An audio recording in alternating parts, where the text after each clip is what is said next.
देखो बच्चों, अभी हम बात करेंगे variation in the value of acceleration due to gravity on any planet, या हम अभी तो अर्थ की ही बात कर लेते हैं क्योंकि हम धरती पे रहते हैं, तो धरती की बात करेंगे। अच्छा, दो तो हमने देखा क्या, इसमें कई सारे वजह से हो सकता है। पहला तो due to altitude, due to altitude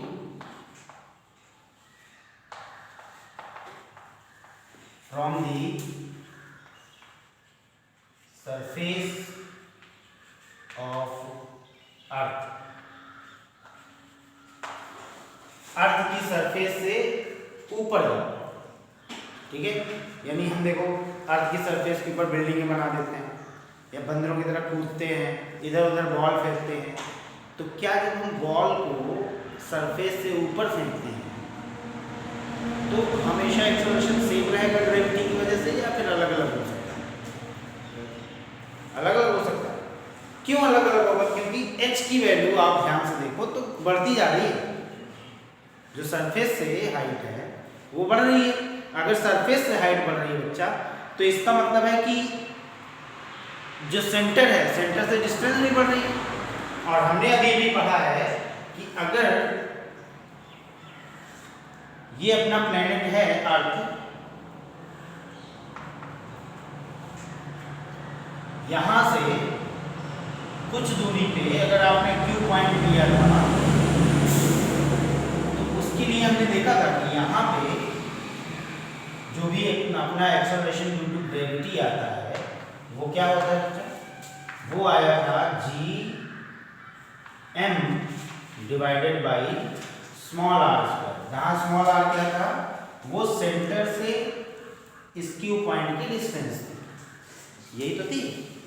अच्छा, लेट्स से कि ये जो है हाइट यहाँ से सरफेस से इसकी हाइट स्मॉल h, तो मैं r को क्या लिख सकता हूँ? स्मॉल r बराबर कैपिटल R प्लस h लिखा जा सकता है। तो आप देखो, हम जब बॉल को फेंकते हैं तो हम उसको सरफेस से दूर ही तो फेंकते हैं। इसका मतलब हम h को क्या कर रहे हैं? बढ़ा रहे हैं। h बढ़ा रहे हो तो आप r को बढ़ा रहे हो। r बढ़ रहा है, इसका मतलब g की वैल्यू क्या होगी? कम होगी, यानी कि सरफेस से तो कम ही होगी। यानी जो अभी तक हम कॉन्सेप्ट लगाते आए हैं ना, वो तो गलत होगी कि हमने गलत लगाई चीजें। हमने क्या करी? गलत चीजें लगाई। तो हमने बेटा अप्रॉक्सीमेट कॉन्सेप्ट लगाया हुआ है। अप्रॉक्सीमेटली अगर देखा जाए वेरिएशन बहुत कम हो तो उस टाइम पे अपना हम कह सकते हैं कि भाई साहब इसमें बहुत ज़्यादा वेरिएशन जी में भी नहीं है। क्योंकि जब हम बॉल को फेंकते हैं तो ऐसा नहीं है कि हम बहुत दूर फेंक देते हैं। हम ज़्यादा से ज़्यादा कितना फेंकते होंगे? 100 मीटर। 100 मीटर भी बहुत कहना, 100 मीटर भी नहीं फेंकते। तो आइए देखते हैं इसमें क्या होगा। अगर मैं r की जगह पे लिखूँ r प्लस h, थोड़ा सा इसको हम समझने की कोशिश करते हैं। तो g at point q is equal to क्या होगा? G M upon r plus h square. इसको मैं लिख सकता हूँ G M divided by r को कॉमन लो अगर अंदर से, तो बेटा देखो ये स्क्वायर है, तो जब r कॉमन लोगे अंदर से तो बाहर आएगा, तो स्क्वायर बाहर आएगा, तो r स्क्वायर कॉमन आएगा और यहाँ क्या बचेगा? यहाँ बचेगा 1 plus h upon r square.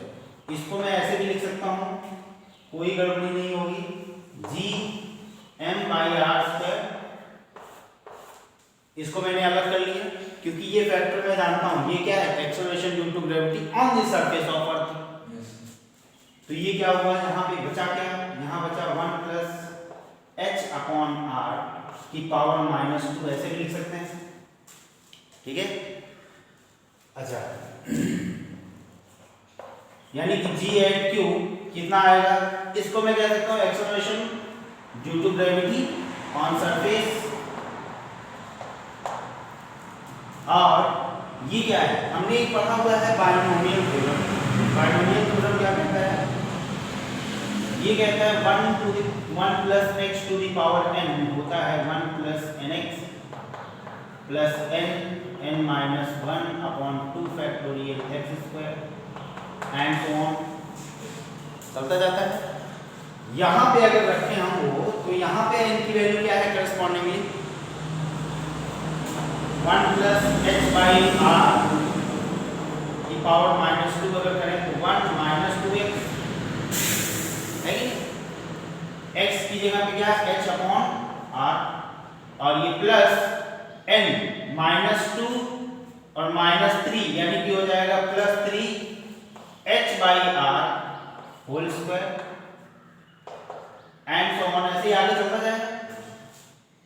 अच्छा ध्यान से देखो, तो क्या हमने अगर कह दिया कि h जो है वो बहुत ही छोटा, h क्या हो बहुत ही छोटा, if h is very much smaller than capital R, क्योंकि जब हम बात करते हैं ना तो हम 100-200 मीटर की बात करते हैं या 1 किलोमीटर की बात कर लो, या हम कह सकते हैं कि 8 किलोमीटर 10 किलोमीटर की बात करते हैं।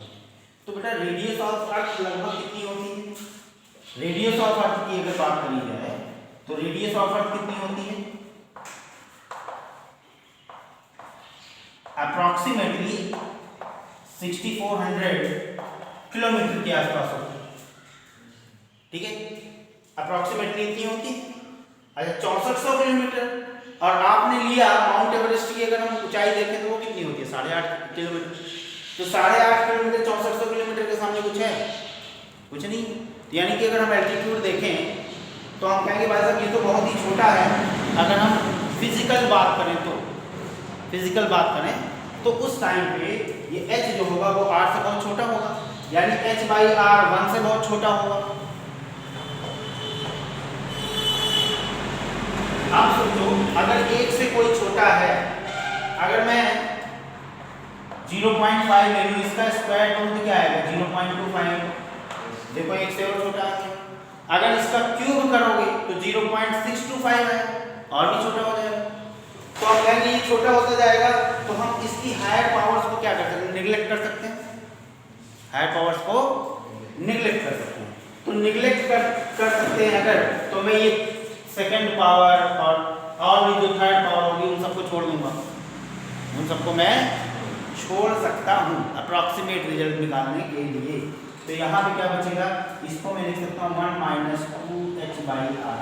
लेकिन ये ध्यान देना है, अब ये ध्यान देना है कि ये चीज हमें तभी अप्लाई करनी है when h is very much smaller than capital R हो, बहुत ही छोटा, तभी हमें ये निकालना है, क्या निकालना है g on the surface 1 minus 2h by, ठीक है। तो आप देखेंगे कि जैसे जैसे आप ऊपर जाओगे h बढ़ाओगे, h अगर हमने बढ़ाया तो ये h बाई आर बढ़ेगा, h बाई आर बढ़ेगा तो 1 में से ज्यादा घटेगा। अगर 1 में से ज्यादा मतलब 1 से तो कम ही आया ना, 1 से कम आया तो ये सरफेस है, तो सरफेस वाली वैल्यू से q पे जो भी होगा वैल्यू वो कम आएगी g की। आई बात समझ में? तो ये है कि अपना जो है एल्टीट्यूड अगर हमने, यानी कि अगर हमने हाइट फ्रॉम द सरफेस बढ़ाई तो जो अपनी जी की वैल्यू होगी वो क्या होगी, वो भी घटेगी, हो गया होगी, कम होगी। आई बात समझ में? ठीक है, ये चीज़ हमें हमेशा ध्यान रखनी चाहिए।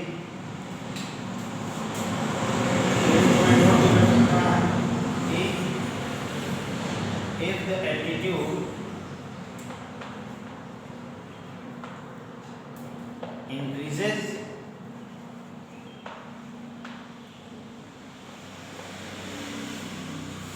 value of g will decrease करेगा, increase करेगा, decreases, ठीक है। चलो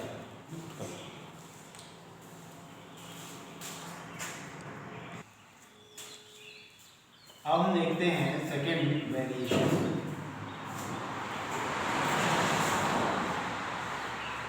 ड्यू टू डेप्थ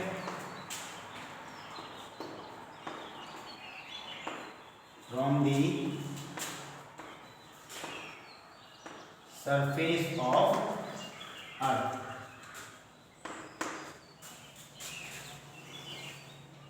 तो बेटा हम मानव हैं और मानव की प्रवृत्ति होती है गड्ढा भी खोदता है ना, और गड्ढे में गिरता भी है।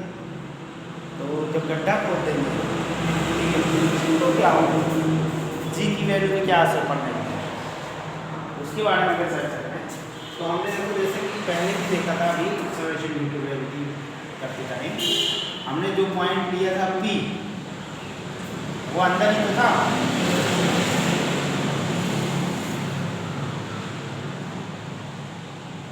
ये पॉइंट अंदर ही तो था r डिस्टेंस। अगर मैं यहाँ पे देखूंगा कि एक्सेलरेशन क्या होगा ड्यू टू ग्रेविटी किसी भी मास का, ठीक, तो वो चीज कितनी आ रही थी हमारी G@P आ रही थी Gm/r²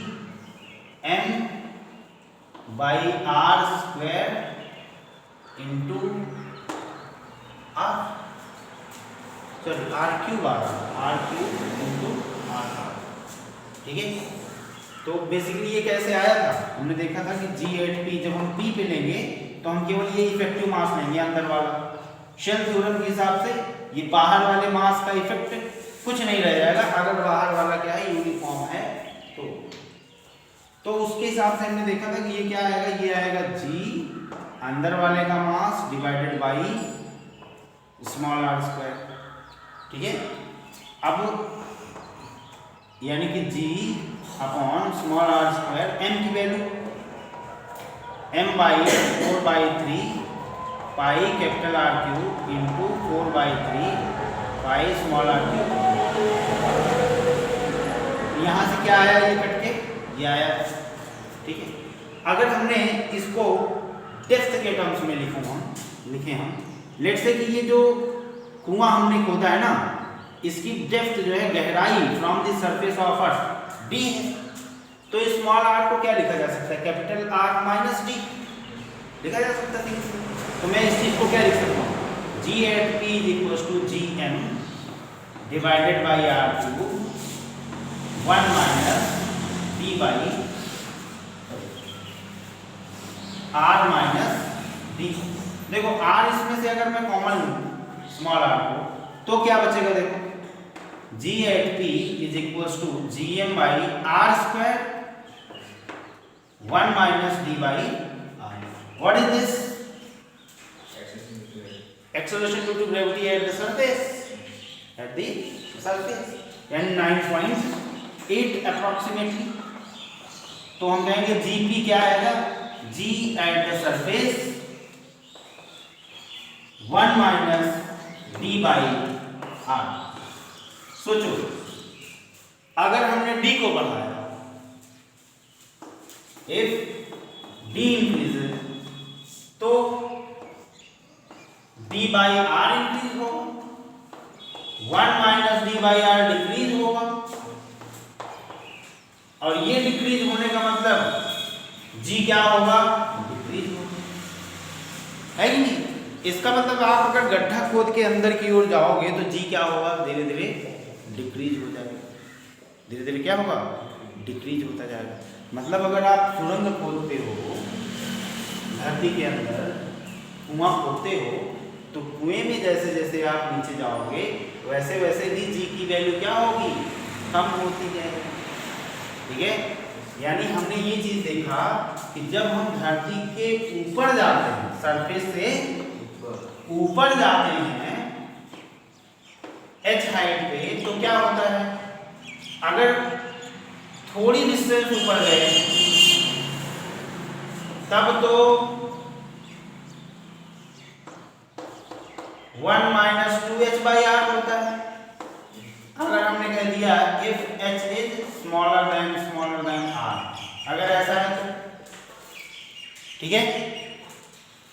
लेकिन अगर ज्यादा डिस्टेंस ऊपर गए तो क्या कहेंगे, तब आप ये अप्रोक्सीमेशन नहीं लगा पाओगे, ये ध्यान देना। अगर h जो है वो कंपेरेबल है r के, यानी अगर 100 किलोमीटर की बात करी जाए, 200 किलोमीटर की बात करी जाए, या 3200 किलोमीटर की बात करी जाए, 6400 किलोमीटर की बात करी जाए, तब ये चीज़ नहीं लगेगा।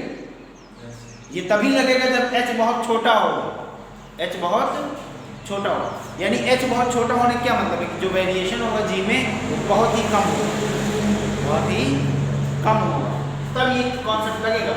अदरवाइज क्या लगेगा, अदरवाइज ये 1 प्लस h बाई आर का होल स्क्वायर -2 पावर -2, ये वाला फॉर्मूला लगाना।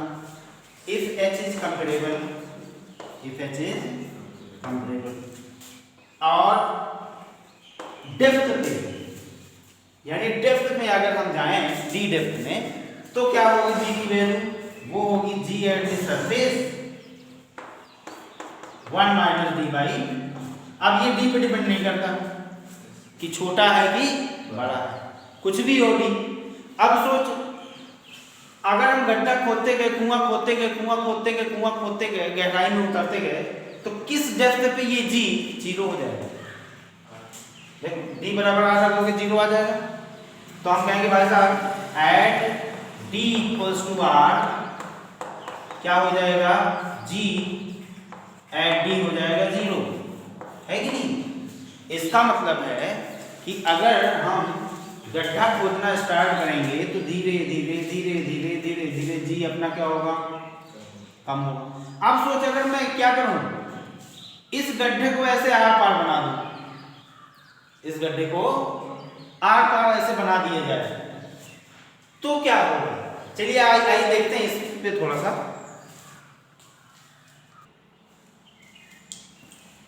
देखें, अगर हमने कहा कि ये अपने पास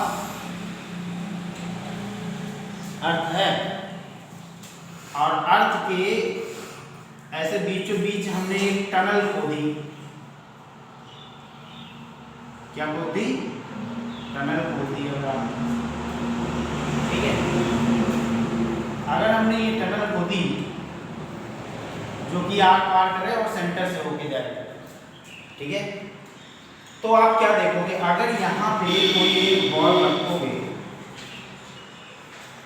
ऐसे, तो धरती इसको अपनी ओर खींचेगी, खींचेगी, तो ये इधर की तरफ चलना स्टार्ट करेगा, आएगा। अच्छा, ये धीरे धीरे धीरे धीरे इधर की ओर आता जाएगा। अच्छा सोचो, धरती सबसे ज्यादा यहाँ पे खींच रही हो, जैसे जैसे यहाँ आएगा उसका एक्सेलरेशन क्या होगा, कम होता जाएगा, कम होता जाएगा। अब फिर इस साइड जब चलेगा ये, तो फिर धीरे धीरे एक्सेलरेशन क्या होगा।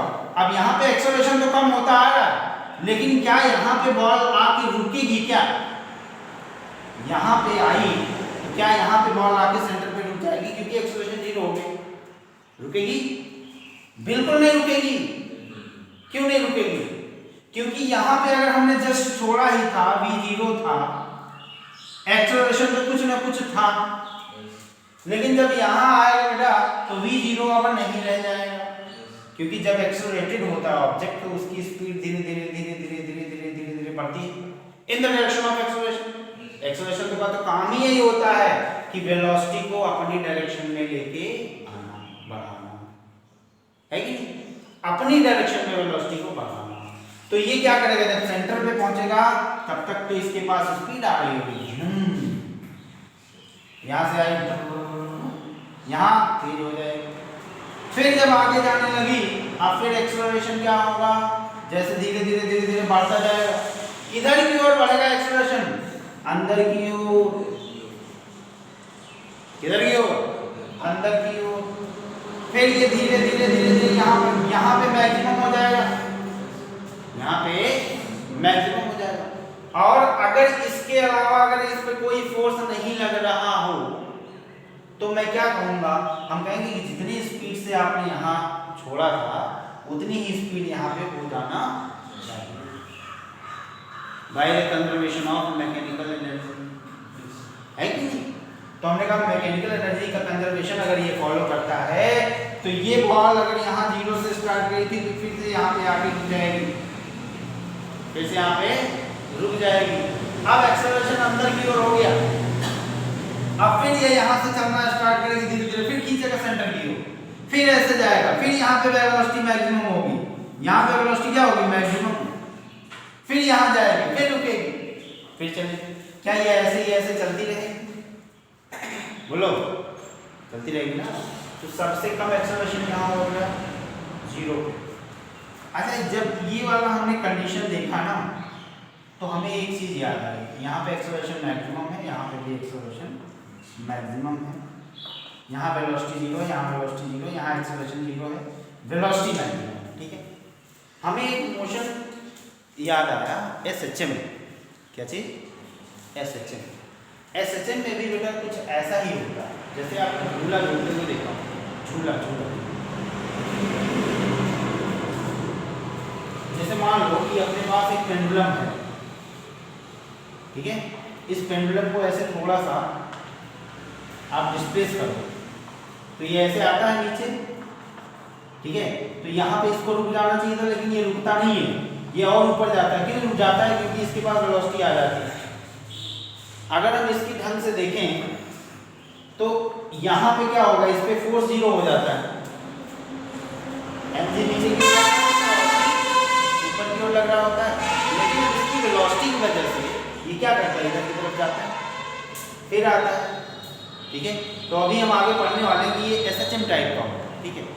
SHM के लिए अपने को एक चीज बहुत ही ध्यान में रखनी पड़ेगी कि कोई भी ऑब्जेक्ट के मोशन को हम SHM तब कहेंगे if acceleration is directly proportional to -x, यानी जो भी उसका डिस्प्लेसमेंट हो रहा हो उसके हो, लेकिन जो डायरेक्शन हो वो क्या हो, बिल्कुल अपोजिट हो, ठीक है। तो अगर यहाँ पे देखें कि यहाँ पे एक्सेलरेशन किधर की तरफ है, इस साइड है। अगर मैं कह दूं कि ये मान लो कि किसी टाइम पे डिस्प्लेस कर दिया, यहाँ से डिस्प्लेसमेंट था x, कितना था x, तो हमने देखा था एक्सेलरेशन की वैल्यू क्या आई थी, एक्सेलरेशन आया था कितना, gm/r³ इंटू x आएगा। और क्या एक्सेलरेशन की जो डायरेक्शन थी बच्चा, क्या डिस्प्लेसमेंट तो अपना इधर की तरफ हो रहा था, देखो जब यहाँ पे डिस्प्लेसमेंट इधर की ओर हो रहा था तो एक्सेलरेशन भी इधर ही था, है कि नहीं, एक्सेलरेशन इस तरह। अच्छा, यहाँ से देखो जब आपका डिस्प्लेसमेंट इधर हुआ एक्सेलरेशन जस्ट अपोजिट हो रहा था, एक्सेलरेशन जस्ट अपोजिट। एक्सेलरेशन और डिस्प्लेसमेंट जो एंगल है क्या 180 डिग्री है, 180 डिग्री हो रहा है ना। तो इसका मतलब है कि एक्सेलरेशन और ये जो डिस्प्लेसमेंट है एक दूसरे के क्या है, अपोजिट, एक दूसरे के अपोजिट। सो जब ये इधर से इधर जाएगा तो ये जा तो इधर रहा है, लेकिन एक्सेलरेशन किधर की ओर, अंदर की ओर, सेंटर की ओर, हमेशा सेंटर की ओर, किधर की ओर, सेंटर की ओर। तो क्या हम ये कह सकते हैं, यहाँ पे अगर माइनस भी लगा दूं, इसको डिस्प्लेसमेंट करोगे तो यहाँ माइनस लगाना उचित हो जाएगा। तो मैं ये कह सकता हूँ कि भाई साहब ये जो है ऑसिलेशन हो रहा है, क्या हो रहा है, ऑसिलेशन हो रहा है। आई बात समझ में? तो हमने ये देखा कि अगर कोई भी चीज, अगर हम सुरंग खोद के आर पार टनल खोदें और उस सुरंग में कोई बॉल यहाँ से, किसी को मान लो तुझे मेरे पर गुस्सा आ गया और मैंने सुरंग खुदवाई और उसमें डाल दिया, ठीक है, तो क्या तुम कभी उस सुरंग से निकल पाओगे? अपने आप तो नहीं निकल पाओगे। क्यों नहीं निकल पाओगे? आप पहले यहाँ से यहाँ जाओगे, फिर यहाँ से यहाँ जाओगे, यहाँ से यहाँ जाओगे, यहाँ सजा देने का सबसे अच्छा तरीका, आई बात समझ में? बोलो भाई, कि सुरंग खोद के उसी में डलवा दो, उसी में ऑसिलेट करते रह जाओगे, ठीक है। चलो नोट।